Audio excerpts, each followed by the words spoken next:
હેમાંગભાઈ જોશીને બનાવાયા છે ભાજપના પ્રદેશ યુવા મોરચાના અધ્યક્ષ। યુવા મોરચાના અધ્યક્ષ બનાવાતા હેમાંગભાઈ જોશીએ ખુશી વ્યક્ત કરી છે। કહ્યું, વિકસિત ભારતથી વિકસિત ગુજરાત બનાવવાના પ્રયત્નો કરીશું।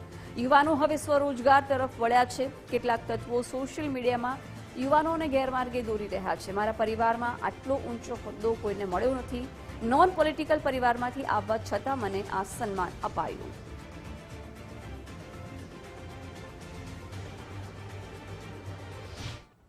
હું માનું છું કે મોદી સાહેબે લાલ કિલ્લા પરથી એ પ્રાથમિકતા કરી હતી કે મારે 1 લાખ એવા યુવાનોને સક્રિય રાજનીતિમાં લાવવાના છે, નેતૃત્વ ક્ષમતામાં લાવવાના છે કે જેઓનું કોઈ પણ પ્રકારનું રાજકીય પૃષ્ઠભૂમિ ના હોય। આપને જણાવતા આનંદ થશે કે મારા પરિવારમાં પણ મારા પહેલાં કોઈએ આવો કોઈ પણ પ્રકારનો હોદ્દો ભોગવ્યો નથી અને કોઈ પણ નોન પોલિટિકલ પરિવારમાંથી જ્યારે યુવા મોરચાનું અધ્યક્ષ બનવામાં આવે, હું માનું છું કે આ માત્ર ને માત્ર ભારતીય જનતા પાર્ટીમાં જ શક્ય છે। અને આપે જે વાત કરી, હું વાત કરું છું કે જ્યારથી મોદી સાહેબ પોતે મુખ્યમંત્રી બન્યા, ગુજરાત મોડલથી આપણે શરૂઆત કરીએ તો સ્વરોજગાર તરફ યુવાનોને વાળવામાં આવ્યા છે।